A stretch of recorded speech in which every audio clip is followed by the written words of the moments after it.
officially, I'd like to give a welcome to everybody here joining us from all over the country, and then also, from even outside of the country. We have some people here, and welcome to the year's first Edu Talk. We're glad that you're here to hear more about this topic. So without further ado, let's go ahead and welcome our speaker for today. Her name is Danielle Medler and Meder. Uh, sorry about that. And I'll just hand it off to you, Danielle. Thank you for being here today. Yes, thank you so much for having me. I'm really excited to be here. It's the first time I've actually been able to present with AAITE. I've known Giovanna a long time and feel super special to be able to join you. I am a nationally certified American Sign Language interpreter and have been since 2006. I've stopped keeping track of the total years because that makes me feel older than I care to feel. I've worked in VRI and VRS, so video-based environments, almost my entire career, and have worked in an operations role for about 12 years now. And my specialty is in quality assurance. And what that means is I've watched thousands and thousands of calls of interpreters' performance in healthcare, in VRS, like all over, you name it, in all language pairs. And what came out of that was this idea that we just don't have a really great way to do evaluation. And so while I say quality assurance and evaluating an interpreter, that also means evaluating ourselves and reflecting on our own work. And we know self-reflection is important, but there really isn't a robust system for that. And about 10 years ago, I had the privilege of working with Rocio Trevino, who is a CHI Spanish interpreter, Lavona Andrew, who is a American Sign Language interpreter certified out of Idaho, and a number of other spoken language interpreters to create a self-evaluation tool. And we're going to get to that later tonight. But I say all of that so that hopefully you trust me that been there, done that, seen that. And believe me, interpreters still make choices that make you go, what are you doing? But how do you talk about the work? And so that's what we're going to talk about tonight. But we're going to start with, how do you actually talk about the work? So I know we're in Zoom, but let's do a little analog. And if you have cameras on, it makes it even better so I can see your faces. I'm a sign language interpreter, type A, Virgo, Italian. I need to see your faces because it just makes me feel better. So thank you. You can look bored, and that's totally fine. It's 7 o'clock on the East Coast. I'm in Raleigh. So what I like to say when I teach at night is, I don't care if you're eating, drinking, feeding a kid, there's animals running across the room. I'm just grateful that you're here. So believe me, unless you're driving, I don't care what's in your environment. I'm just happy to see your faces if you can. All right, so let's go analog. With a show of hands, how many of you have a regular practice of self-evaluation? However you currently define that, okay? A couple of you. Has it been more than 1 year since you did any sort of self-reflective work? Okay, great. That's good. So we've started, at least we have a little bit of a pulse. So what I'm going to do is share my screen. All right, so now that I have a little idea of who you are and where you are, thank you for sharing your language pairs. Tonight we're here to talk about self-evaluation. And in my head, the elder millennial hears Urkel saying, did I do that? From, what was it, Family Matters from all those years ago. I'm probably either dating myself or showing that I was raised in the United States. If you weren't raised in the States, or you are older or younger than an elder millennial, did I do that? May not register. Google it, because that's exactly what I hear in my head. So I like to start with our learning objectives, what we're hoping to accomplish, what are the questions we're going to ask ourselves tonight. So the first one is, how can we know how well we're doing if we don't reflect or evaluate our work? Feeling good about how it went is okay, but is that really the best way to know how we did?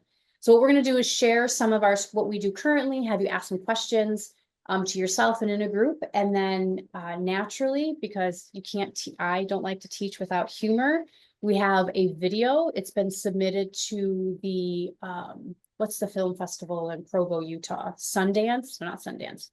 Is it Sundance? It's, someone needs to know sign language. Jolynn, you know sign language. Sundance Film Festival. It wasn't nominated for an Oscar just yet, but we're going to submit it for next year. It's 7 minutes of pure joy. So this is what we're going to start with tonight, which is, what do you do If you can't answer this question because you don't have a self-reflection practice, that's totally fine. If you started one today, what would that practice look like for you? And you can put it in the chat, just so that we can all see what we are saying and talk at the same time. Would that include something like recording yourself? Would it be asking a peer? If you were asked and you had to answer, and I don't know is not allowed, or nothing is not allowed, and someone said, well, what do you do for self-reflection on your performance in your work, your product, your craft? What would you say? Recordings, okay, Ava? Ava's the bravest one. There we go. I interpret, record myself, testing on a glossary. Although it would be humbling asking a peer, right? It's really hard to ask people. If I did a checklist style, yes, no, there you go. I participate in events like this and check YouTube videos on what I need to work on. Fabulous. So one folk or person up here said, Jeff, getting honest feedback from clients, or what Erica said, it'd be humbling asking a peer. We're so tied to our product, our craft, our artwork, that it's really hard. And then when you have a poor interpretation, people feel like I must suck as a human, right? But that's not true. It's a product. We're making it. It lives out here. It doesn't mean it has to be perfect, because humans are messy. Communication is messy. So interpretation and translation is messy. We're just trying to reduce how messy it is. So with that, what we'll talk about later is a checklist of sorts, that there is a way to look at the work very specifically. And there are going to be 8 domains that we cover very briefly, and 4 of them are really about the soft skills. Interpreting is a customer service business. We may not like our customers, and we may be dealing with customers that have no knowledge or understanding of what we do, but it is a customer service business. And those first 4 areas really focus on that. The other 4 areas really focus on the things you guys already probably do: accuracy, completion, tone, omissions, errors. That's the stuff they teach you about. When someone asks, well, how was your interpretation? Most often you go, well, I was accurate, complete. I asked for clarification. That's great. And we need that. But your default is to go there instead of the default going, how did I educate people on how to work with me? How did I remain transparent? How did I say, stop talking, you're annoying me, versus if you could please pause for one moment while I continue interpreting, that would be great. And the evaluation tool that we'll look through applies to everything, whether you are remote simul, whether you are K-12, whether you are healthcare, VRI, in-person, platform interpreting. It is built so that any situation, and I challenge you to find a situation that the tool can't be applied to. So if you're thinking, well, okay, great, she's worked in VRI, I work in a classroom full time doing this. I promise you what we're talking about can be very language neutral, so you can work with peers and other folks who don't speak the same language as you as your interpreting pair. And then there's part of it that's very language specific. But the idea is that we're supposed to do self-reflection so we know about our product. We know about the craft that we're creating and putting out there. Now, before we get into the video, I want to define one thing that I hope lots of you know about, especially if you're around Giovanna. I'm sure you've probably heard of it, but if not, I have adopted this concept from Sofia Bayer Garcia. She coined it, but I adopted it and it lives with me now. But communicative autonomy. Can I get a show of hands or emojis of who is familiar with communicative autonomy? Giovanna has 2 hands up because she helped write the textbook when it came out. That's fine. Okay. So communicative autonomy to me is the essence of the job. It is the essence of interpreting. In sign language interpreting, we often were taught we are here to facilitate communication, be cultural experts. That's trash. That's not it at all, right? We are not cultural experts. We know a little bit about everyone's culture we're interpreting for, but I don't know how many countries speak Spanish, or even how many states, cities, towns, provinces speak Spanish, but I doubt they're all the same. Just like every deaf person or every Italian speaker or every German speaker, it's not all the same. It's not perfect, but the purpose is to do more than facilitate communication. Just like the languages aren't the same, the cultures aren't the same. I'm a upstate New Yorker, Italian American. Italian culture was really big in my family, but I bet you it looked very different than Giovanna's Italian culture because of where she comes from. So who am I, or who is she, or who any of us who speak that language to say we're the expert? Now, naturally, we're always right because we're Italian. There's no argument about that. But who are we to say we're the expert? So then what's the purpose of our job? What are we here to do? We are here to support communicative autonomy, which means you get to say what you want, when you want, how you want. That's the purpose of the job. Every decision comes back to whether I supported everyone's ability to say what they want, when they want, how they want. Now, it's not a very good elevator pitch because it takes more than 30 seconds. But when we talk about self-evaluation, I open with this because when you watch the video, and we're going to watch in a few minutes, when you think about the work and you think about your job, what is the purpose? I'm making a choice. I'm making dozens of choices a minute, which is great, but are they rooted in communicative autonomy? Did I make a choice that when I look back on it I was in fight or flight? Communicative autonomy, I don't have time for you. I was just trying to keep up. Or that man was being super racist or ethnocentric towards that patient or that student, and I was ready to rage. Okay, is that communicative autonomy? Is that a choice being supportive of that? Probably not. But if we look at our work through that lens and not through the lens of, did I facilitate communication? Did everybody get what they wanted at the end? Did that happen? No. We want effective communication, but effective communication is the result of interpreters making choices that support communicative autonomy. Okay. So as we watch the video, as we go through the questions when we go in our breakout rooms, I want you to remember that definition and start to frame your questions with, you made that choice. Can you tell me, did it support communicative autonomy? If yes, awesome. Do you know why? If no, okay, what stopped you? And we'll talk about that after the video. The second thing, I am a sign language interpreter. I was given an unnecessary amount of confidence in my interpreter training program. We were taught as sign language interpreters that anything we say or do is right. I'm standing up for the deaf person, and we take up way too much space. For spoken language interpreters, especially in my role and what I've seen and taught and trained and observed, y'all need to take up more space. Okay? The most powerful person in the room when there is an interpreter present is the interpreter. You know both languages. You understand essentially enough about both cultures. You know the systems. You are the most powerful person in that room. You're not there because it's a nice to have. You're there because nothing happens without you. But a lot of your choices, or the choices you do or don't make, often stem from feeling like, well, I'm just here to interpret. Sign language interpreters need to be told, you're just here to interpret, sit down. Spoken language interpreters need to be pushed like, you're more than just an interpreter, step up.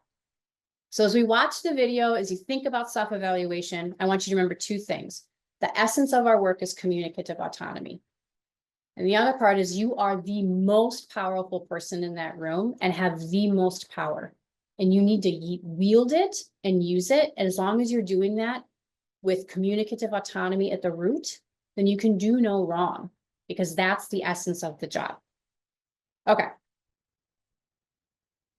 This video is fabulous. I'm very proud that it's one take, unscripted, very few directions given from the director and producer, and it will be shared for you. So you're going to get a copy of the slide of the deck, which doesn't look like there's a lot of information on it right now, but I promise you after you'll have access to the video and the slideshow. So feel free to not panic. I will say we're going to watch the video and it's 7 minutes. I would love for you to take out pen and paper and write some things down. I'd love for you to watch and write down what went well, what didn't go so well, and give examples. We'll talk about those examples after, but what went well. And I'm purposely not saying what did they do right and what did they do wrong. We avoid those languages and those words. We need to be able to talk gently to ourselves. And if we can talk gently to ourselves, we talk gently to other people, and then it's not so scary to give and receive feedback. So what went well? What didn't go so well? What might you do differently next time? And take notes on the examples. Don't worry about getting into the why, but just take some notes on the examples. And I promise you there'll be plenty of them. I fully expect you to laugh and enjoy yourself, because it is after working all day. And if it's not fun, it's not worth doing. Okay, that's what laundry is for on the weekend. All right, you ready? Okay, enjoy. Okay, so thank you, Ms. Adams, for being here. Like I said at the beginning, it's not always easy to have these kinds of meetings. I'm sorry, you're going too fast. I'm so sorry. You're going too fast. Could you slow down a little bit? Can we hear? Sure, Thumbs up? sorry. Thank you. Like I said, Make it Ms. full screen. Adams, it's not easy to have these kinds of meetings, especially when we're worried about behavior and the impact in the classroom. Bien, pues como le dije, señora Adams, no es fácil tener este tipo de conversación, especialmente cuando tiene que ver con la conducta y bueno, en el salón de clases también.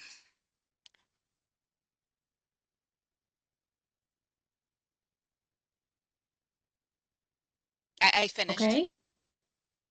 Okay, thank you. So one of the reasons that has led us to have to expel your son for at least 2 weeks is that every time he goes to the lunchroom, he ends up poking and pinching and punching other students, and it's just not safe anymore. And with so many students around, we just can't tolerate it. And all in school behavior adjustments and discipline just haven't worked. And so I think we're going to need to send him home for 2 weeks, along with his homework that you'll be responsible for, and make sure he keeps up to date on everything. Has he displayed this kind of behavior at home before? Bueno, y I esa es can't una... hear you. Hi, can you hear me now? Can you hear Oh, me? yes, I can. Okay. Can you- Yeah, but it looked Oh. like the mom was talking. Is she muted? Like, I don't. Sí, ¿cómo Señora, saben ¿tiene que su él micrófono? hace eso? ¿Qué dijo? ¿Cómo sabe que él hace eso? ¿Hay evidencia? ¿Alguien más lo ha visto? How do you know he does that? Is there any proof? Has anybody seen him do that? Ma'am, we've sent communication home. I've had letters sent home to you. I think you should have received them, which is why we're having to have this meeting now, because it's, I mean, staff in the cafeteria have seen it. I have security footage, but for privacy, I can't show it to you. Like, we've talked about this, at least in letters sent home. Have you not received them? I haven't received anything. They've been sent home in your son's folder. Did you check his folder? You said mail. You didn't say folder. Well, the letter gets put in his folder, you know, like their little mailbox of their folders Do gets you sent still home. need me He's been here? forward- She speaks English, I think. No, sí, por favor, continúe. Okay, she said I Could should you- go ahead. Okay, so do you understand what I'm saying? Like, he's gonna be suspended for 2 weeks at home. You'll need supervision and homework done. Bien, ¿sí entiende lo que le está diciendo? Va a estar suspendido por 2 semanas, va a tener que estar en casa, va a necesitar que alguien lo supervise y que haga su tarea. No creo que eso sea justo para mi hijo. Yeah, she doesn't think that's right for her son. I don't know what's going on. Do you not see any behavior like this at home? The pinching, the poking, the little punches? We even tried having him sit by himself and he just doesn't change the behavior. It's like he just has to be touching somebody, and we really have to respect personal space and boundaries. No, no, Usted- no, mi hijo es muy bueno. No, my son is very good.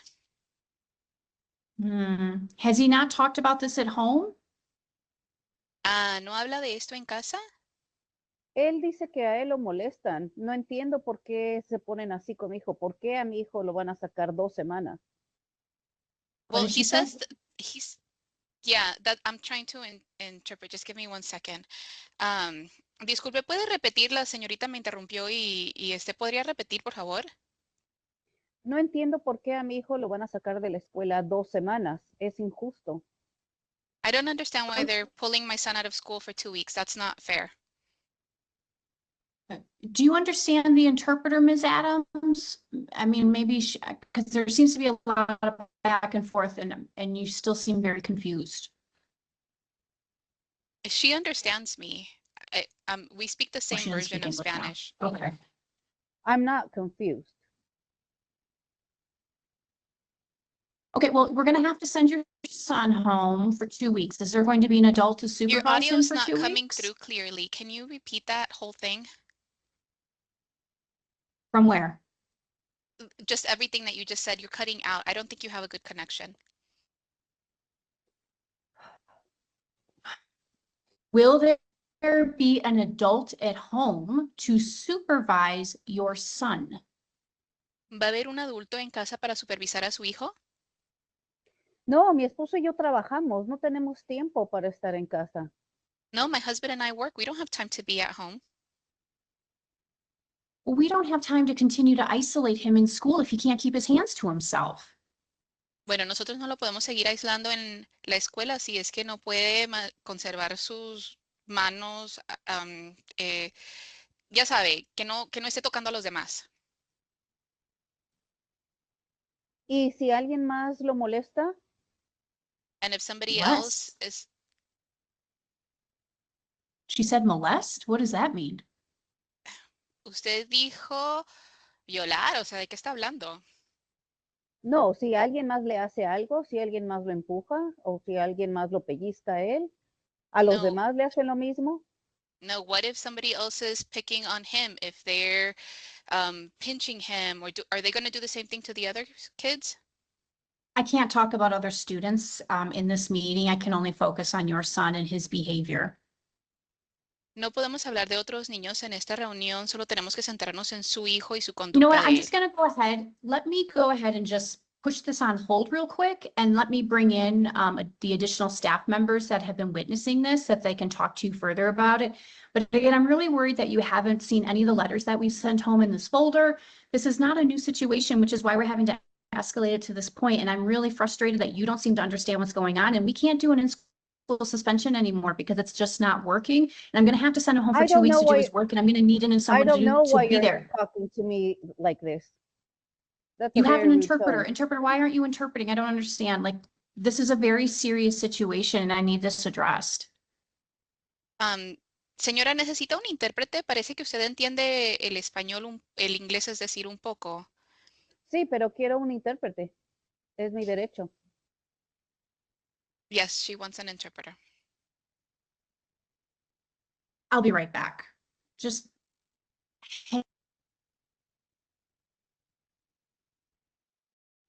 Perfect. All right. Any thoughts? All right. So I see deaf parent needs an advocate. That hurt. I agree. The interpreter was far from perfect. Absolutely, Gabby. Far from perfect. Yes. Okay. So she must have gone to one of those quick programs where they teach interpreters how to do things. So, all right, what I'm going to do is put you into separate breakout rooms. But before we do that, I have a couple of things I'd like you to talk about. I put them in the chat. I encourage you to copy these so that you have them. But ultimately, if you were that interpreter, what would you say about your work? Okay, try and be as specific but gentle with yourself as possible. Self-evaluation and peer support is not about beating yourself up. It's about realizing where you need work and doing it better the next time. If you were their peer, what would you say? Avoid complaining about the staff member as far as like, well, she doesn't understand, she's not being patient. Avoid that stuff. Avoid the personality stuff. It will be what wins me an Oscar. What are areas of growth and areas of strength? Areas of growth is the nice way to say what sucked. Okay. And what you're going to find in self-evaluation is that there are very fluffy questions we ask ourselves because those sounds of those words linger. And so while you're saying, okay, Danielle, yes, what is an area of growth? I want you to play with it because saying what sucked hurts. And you would never say that to a peer. So I'm forcing you to be gentle with yourself because I know you would be gentle with a peer. Areas of strength, right? What are the things you're like, I totally knocked that out of the park, even if it's the tiniest thing.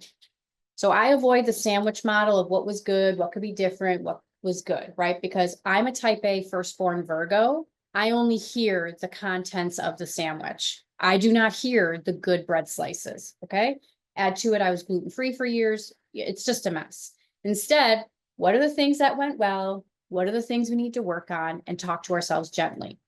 Then I'd like you to talk with each other about what you've experienced, either very similarly, directly, or kind of similar.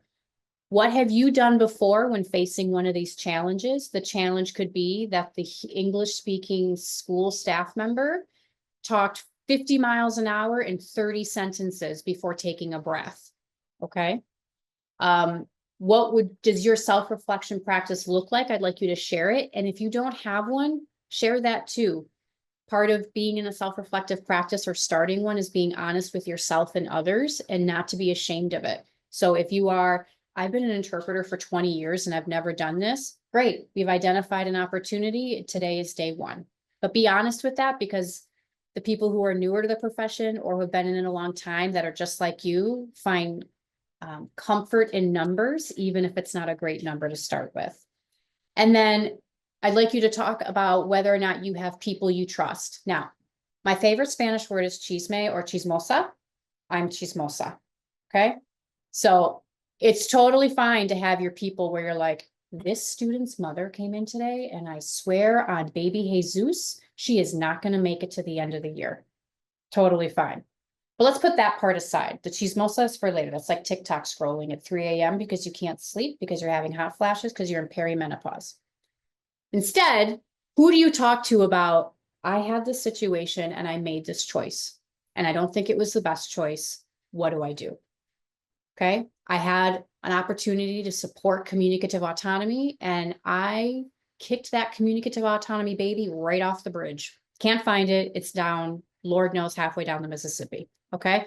Who do you talk to about that? And if you don't, okay, just like not having a self-reflective practice, now we have a goal. And the more we talk about our work this way, the easier it is to find people. And sometimes your peer is not your best friend. The person you talk to is not someone who knows what day of the week you do laundry or what your cheat meal is. So maybe it's someone you don't actually really like as a human, but you trust them for their product. And now all of a sudden you can build a bridge because you're talking about the product and not about how terrible their tuna casserole is every time they bring it to potluck in the teacher cafeteria and it stinks up the place. Okay. All right. Does everyone have these copied or pasted somewhere? Or at least one of you will in the groups? Okay. We'll put you into breakout rooms. I'll give you a few minutes to settle in and then I'll pop in and out. Let's do this for about 25 minutes. So at the top of the hour, we'll come back, talk about it a little bit, and then I'll show you what the tool looks like. But I'd like to keep you in the dark a little bit so you have the opportunity to just talk about how you think you might do it. Giovanna, you may ask your question. More than a question is a comment. I know that as interpreters, we talk, but this is now more to reflect upon ourselves. And so focus on that rather than, oh, the parent should have done this and the teacher should have done that, which is a story for another day. Perfect. Awesome. Be vulnerable with each other. It gives people confidence to be vulnerable too. All right, we'll see you soon. We'll pause. How did that feel? Feel good? Feel feel yucky? Feel good? Okay. When was the last time you talked about the work in that kind of experience or that kind of dynamic? Has it been a while? You can put it in the chat if you want. Hi, Rosa. Right, so that should be something we do pretty frequently. And frequently depends on the amount of time you interpret, right? You may not interpret all the time, so maybe you don't have as much opportunity, but you should be having opportunities to talk about the work. This next part, though, is my favorite part because I'm telling you to talk about the work, and I had you all talk about the work in a very loosey-goosey way, very finger in the air, what have you. But now let's talk briefly in this last little time we have together about how to talk about the work. We need to do it, but how do we do it? As I said, this is a rubric of sorts, a tool that I developed with Rocio Trevino, also with Sarah Stockler-Rex. We own the copyright to it. It is our baby. It will be buried with me. We love it. It is a living, breathing document because interpreting is a practice profession and it's always evolving. So This has changed throughout the years, but comes as the result of thousands of sessions. Oh, look at you, Jolene, you got my book. Thank you. It's in two parts. This part is language neutral, and this is the part that I love the most. You're not supposed to have favorites, but if my tool was broken into two children, I love this child more. And I love this child more because we don't talk about it enough. It's like Bruno from Encanto. We don't talk about Bruno. We don't talk about the soft skills for interpreters enough. So there are four, let me fix my camera or I have to see your face. It's driving me nuts. There you go. All right, so we have 4 standards, and in each standard, there's at least 2 benchmarks, and the benchmarks are the little bullets, right? There's not enough time to go through all this. I am teaching a workshop in a couple weeks that spends 2 hours on this, and I'll give you info on that later, but this is meant to be a quick drive-by. But there are 4 standards. First one is starting and closing the session. Then we have managing the session, supporting communicative autonomy, my favorite word, thank you, Sophia, and interactions with participants. Within each standard, like I said, there are 2 or 3 benchmarks. Now you score each one, and you score each one on a scale of 1 to 3. 1s are bad. 1s are you didn't do it at all, either by neglect or you did it and it was so poorly done, you need a timeout. 2 is where we live the most. It is where you did something, you made a choice. It was probably a little bit cumbersome, maybe not the slickest. You did it, maybe not consistently. And a 3 is what I like to say is I take a billboard out on the side of the freeway and I celebrate how amazing you are. What you get today in one area may not be what you get tomorrow. So much of our work is dependent on what's happening in our head and in our heart and what's happening around us, that today's professional tone may be tomorrow's Darth Vader, okay? So it really can change, which is why self-evaluation should never just be on the areas you know you need work on, but on the areas where you might be too confident and complacent. So standard 1 is starting and closing the session. This is your introductions, your closings. So much of what happens in the session can be avoided or reduced if we introduce ourselves well. Now it's also reading the room. I'm coming into a classroom and there's a kid crying, me going, hi, I'm the interpreter. This is great. Not helpful, right? Your introduction and closing, depending on where you work in the environment you're in, your introduction and closing may be brief. Everybody knows who you are. You are the favorite interpreter naturally. Everyone wants to work with you, but maybe it's helpful to say, remember to take turns. I may ask for interject for clarification. I'll do this, whatever the case may be. But did you do it? And if you didn't do it and it was a train wreck later, then I want you to come back here and go, yeah, that's a 1 because I didn't do it and I should have. Managing the session. Remember what I said before? You are the most powerful person in the room. No matter what anybody says, you have the most power because communication does not happen without you. Or it does, but it's not communicative autonomy communication. So do you remain professional, calm, strategies to manage the challenges? The challenges could be, listen here, English speaker, monolingual. If you interrupt me one more time, we're going to have words, right? How are you doing that? Are you engaged and focused? This is our nemesis, okay? A cell phone. Even in person, I have watched interpreters interpret and look down because they're checking who knows what. Works in a secure environment throughout the session. A secure environment might be making sure you're not in a hallway where somebody's going to be listening. And did you push to have it go into a classroom or go into an office? If you have an option, did you take it?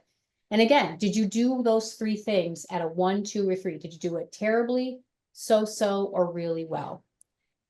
The standard 3 is supporting communicative autonomy. This is a really important one. Did you engage in ethical decision-making that supports communicative autonomy? Depending on where you work in the world, what environment you work in, and what code of ethics that apply to you, it might be different.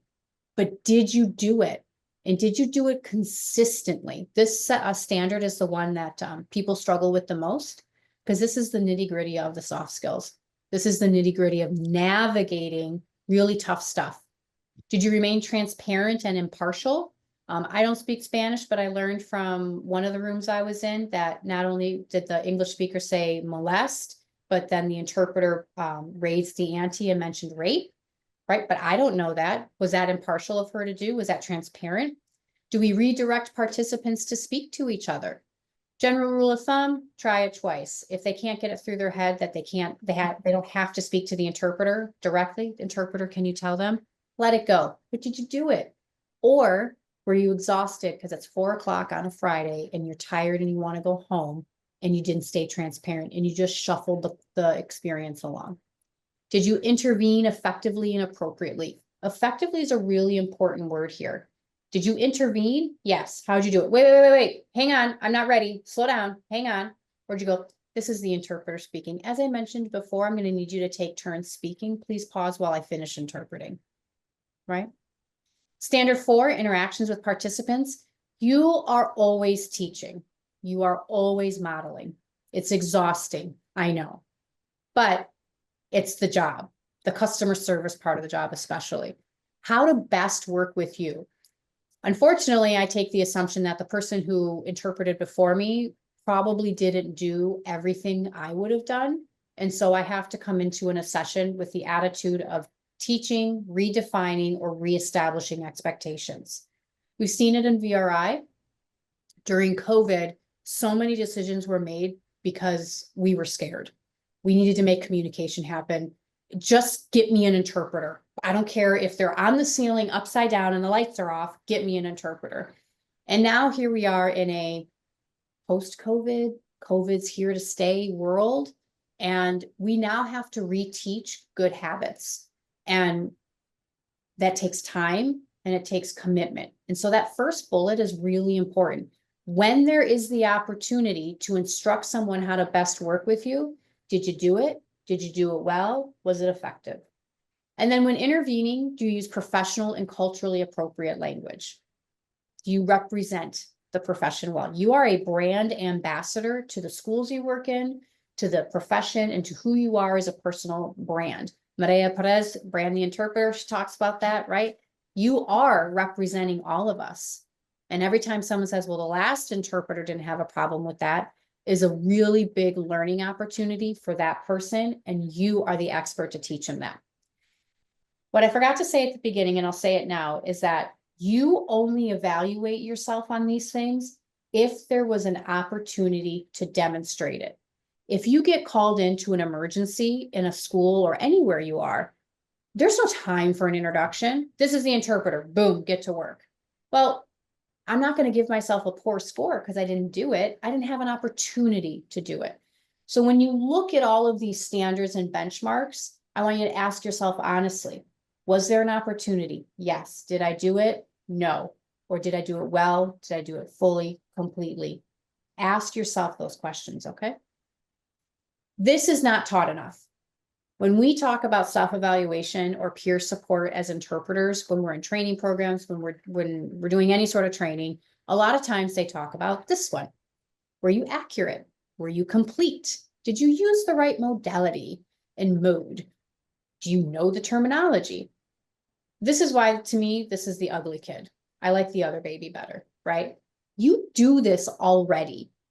When you walk out of an interpreting assignment, most of the time when you think, how did it go? You're going immediately to these 4. And so I spend little time here going through this part because to me, you're already doing it. And that really, as interpreters, as a profession, we got work to do here. But certainly, accuracy is important. Did you convey the content, tone, and spirit? Did you do it at all? Or did you do it poorly? That's a 1. A 2 would be, did you do it well, but maybe not consistently? And what you'll find when you start to evaluate your work in a very systematic way, you will see that in the beginning, I start out strong and then I get exhausted, or I'm tired of repeating myself, or what don't they understand? I'm hungry. If I don't leave soon, I'm going to have to call somebody else to get my kid. Real Housewives of Salt Lake City final reunion is tonight, and I can't wait, right? Like all the things that get in the way. So much of the things that impact our work are not in the moment. It's all the stuff outside of it. It's our emotional intelligence might be really struggling. What happens if you have a teacher who finally has a kid in their class that doesn't speak English, and you know that teacher or that staff member is racist or is very excited about some of the policy changes that are happening in our country. Those things impact us and our ability to support communicative autonomy.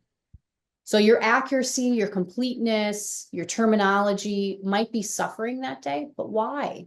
It may not always be, I don't know how to interpret sliding fee scale in Spanish when I hear it in English. It might be, I know how to do it, but I'm so distracted. It could be, I have a kid in another school and there was a school shooting risk and I can't focus. Do you know that? You may not be able to change it in the moment, but the self-reflection piece goes, when I'm distracted, all my terminology about underwater basket weaving goes out the window. I can't handle this anymore. When we think about modes, did you select the appropriate mode and switch as necessary? Did you start out in first and go, I need to take control in a different way? I'm now going to summarize everything that's happening because you all are screaming at each other. Or the child is not making sense of something. Do you take notes? The thing I'm most jealous about spoken language interpreters that sign language interpreters don't get is taking notes. Yes, we have to sign, absolutely. But when we're watching a deaf person sign and getting ready to speak or voice, I wish it was common practice that we got to take notes. But are you taking notes where you're trying to dictate everything and now you're actually falling behind? Or are you taking notes to support your accuracy? Or are you taking no notes and you realize, yeah, I keep misinterpreting things. Maybe I should be taking notes. Sight translation totally depends on where you are, what you're doing, XYZ. That's why it is if and when appropriate to do so, do you do it and do you explain why? We're allowed to say no. I expect you to say no as an interpreter. You're not the best interpreter for everything. And you're not expected to do everything. I expect to hear in your regular life that you say no, and in your professional life, you say no. But no is not a complete sentence. No is a no, comma. So as it says here, sight translate. If appropriate to do so, do you justify your decision? If any of these things happen in this page or the previous, if you say no, what are the options you're supporting and how are you teaching them why? Okay. And then terminology. This, you'll never have all of it, right? But do you have glossaries? Do you have context appropriate terminology to leverage? Have you done your homework ahead of time? Okay. You do all of this by default because when we think of becoming an interpreter, we go, oh my gosh, I have to say this in English and then this in another language and vice versa. But this gives you some framework to it. When I say, how is your accuracy? It's not, oh, it's pretty good. Is it benchmark 1 and 2? Convey the content, avoid omitting. When I ask you about your modes, yeah, I switched to third person. Great. Was it appropriate? Well, no, it just felt easier, right? Again, all of these choices, did they support communicative autonomy or did they not? And if it didn't support communicative autonomy, do you know why? And the point of self-evaluation, peer evaluation, is to help us identify those moments and go, huh, I hadn't thought of that. And so when you do evaluation with yourself, or you do peer evaluation or coaching or shadowing, any number of things, this framework is built to give you a perspective on how to talk about the work and not about the person. Much of this has nothing to do with the person themselves, right? Now, your tone and your attitude certainly can be the person. But this talks about choices you made and why. And if we remember, every choice has to come back to communicative autonomy, then it's easy to go, all right, that didn't support communicative autonomy. Why? All right, why did I make that choice? What am I going to do differently? Now, we should be doing this regularly. Ideally, we do it at least once a week, but in reality, we're probably doing it 2 or 3 times a month, hopefully. What I would hope is you have a place to journal about this or write it down and give yourself examples, and then you track it. You're tracking everything. So you have 1.1, standard 1, adopts a professional tone. Do I give myself a 1, 2, or a 3? Track it. This is data that's really useful to you when you're working with supervisors who will say, what do you want to do for skill development or professional development this year? This is a great place to start. I want to get a baseline of how I'm performing, generally speaking, and then see how I change and how I move and get behind the reasons why I perform the way I do. The last thing I'll say, because I know we're just about out of time, is how you talk to yourself is super, super important.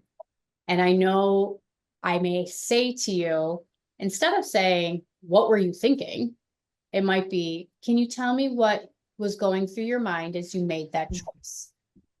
That's a long, fluffy answer or a question to ask. And it sounds like a lot, but I need it to be a lot because how you talk to yourself is very different oftentimes from how you talk to your peers. Unless you're super tight with someone and there's very few boundaries, you likely won't go, what are you thinking?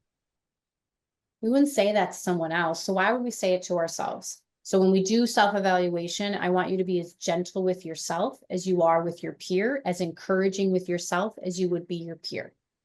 Second thing, you're not allowed to give the answer, at least not right away or even part way. You need to wait. If you have children in your lives, we all know showing them or tying their shoe for them has a very different impact than teaching them how to tie their own shoe. And then they eventually get it. And then they kind of don't need you, which is a little sad. I have 3 children who are needing me less and less. So, but still, if you talk to a peer and you say, tell me what you were thinking when you made that choice. And they tell you, and then you go, well, next time do this. The impact is going to be profoundly different. They're likely going to continue to make the same choices, do the same things, and it's not really going to help them improve. Versus, wonderful. What might you do differently? Why was that frustrating? Asking all the who, what, when, where, why questions, no, yes, no questions until they are frustrated because they just don't know. You're all professional interpreters, even the new ones. The seasoned interpreter can learn from the new interpreter, and the new interpreter can learn from the seasoned interpreter. But there is no reason to just give the answer because you're in the job you have for a reason, and you probably know a good chunk of the answer. It's about self-realization and having someone coach you through that and then go, I'm really grumpy on Fridays at 4, and I don't belong in humanity. I need to be home isolated by myself. Or I don't like that teacher.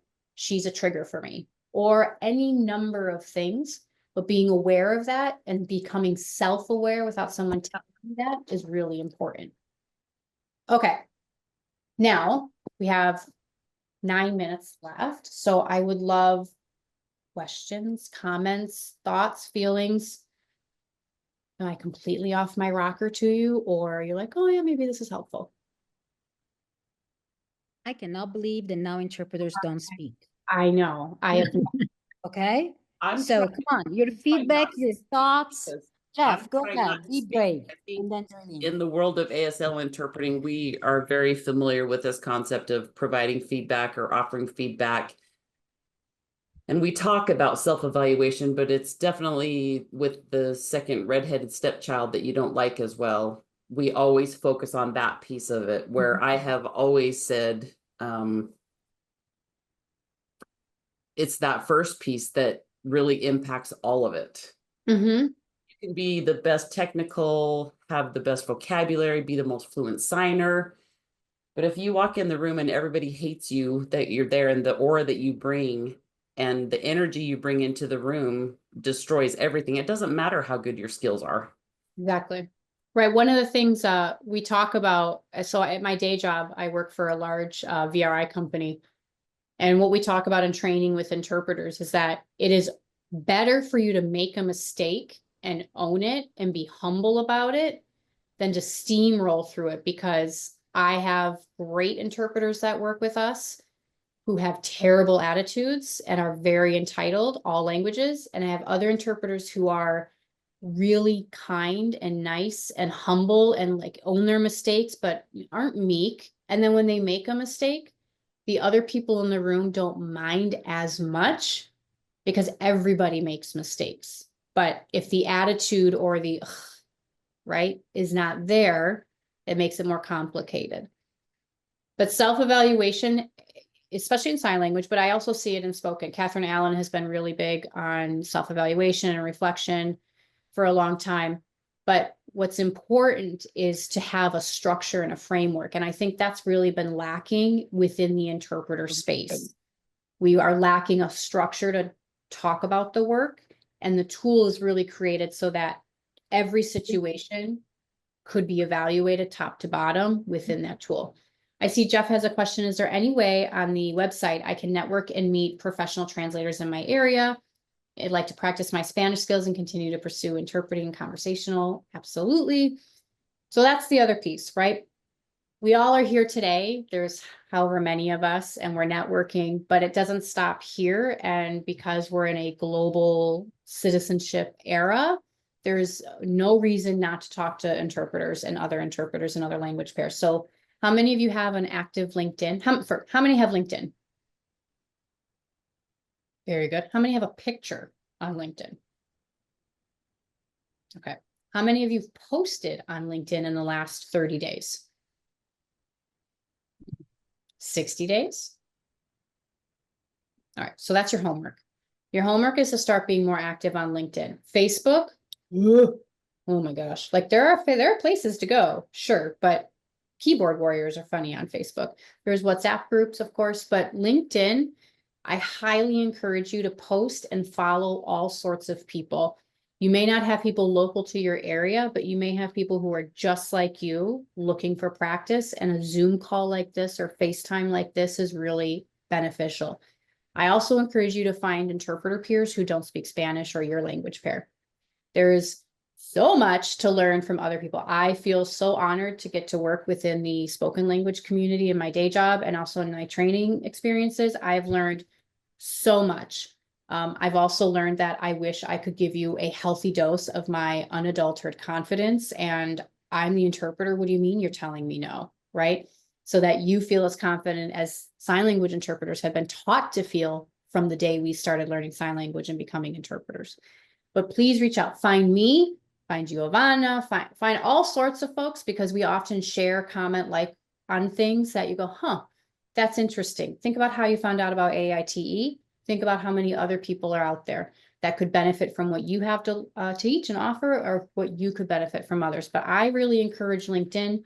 I think you find a lot of things through there. It takes some time because you've got to get the algorithm right.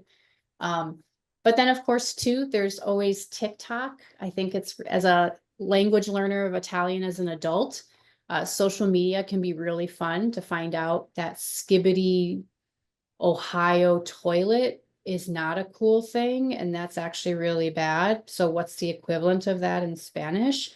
I don't speak Spanish, but I know DTMF from Bad Bunny, and that seems really important to understand. Take more pictures, spend more time, give more hugs.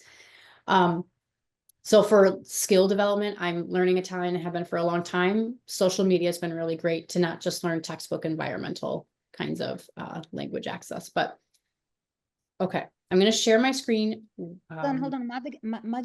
Magda had a question. Oh, sure. Go for it. It was mostly a comment about evaluating oneself. I think it's great. I mean, because you want to know how good you're doing, how well you're doing, but having it listed, what parts, so you don't miss any, that's very interesting. But I have a comment. Sometimes I come out of a meeting that I interpreted, and I feel so happy, so good, because I feel that I was part of the team, and everybody liked me, and I liked the teachers, and the parent was happy. It went really well, so I was very happy. But another meetings, seems like everybody's like, they don't have the time or anything, or to give the interpreter more time. They are just, papa. I can tell that the parent is not getting all the information that the parent should. So sometimes I go in and I say, did you understand? Need some explanation. And I really come out kind of empty, kind of frustrated. I'm thinking, am I in the right place? Because sometimes that is often what happens. And of course, I have to, then I think, okay, the teachers are in this state, they don't have much time, and who knows what happens. So Magda, I would tell you, and it's easier said than done, and it will come with time and practice. I don't care if they don't have time. Right? What do you do then? So you take up space. This is the interpreter. I know you're in a hurry, but I need to finish interpreting so that the mom or so-and-so can fully understand and engage. I need you to pause because I'm interpreting. I need to interpret accurately and completely. English speakers freak out when they think you're not interpreting accurately and completely. Those are power words. This is the interpreter speaking. You continue to talk over each other. I cannot interpret accurate and completely if you don't stop interrupting. There's a way to take up space that's bold without being rude. And you have to practice that and be comfortable with that, but you can be bold and not rude. Okay. Mom is not going to be able to participate because I can't interpret completely and accurately because you won't shut up. Okay, don't say that, but right? Your tone, your body language. But I'd encourage you to look at your body language in those environments. Are you looking panicked, like you're trying to keep everybody happy? Or are you going visibly frustrated, politely frustrated, but going, excuse me, I need to interpret.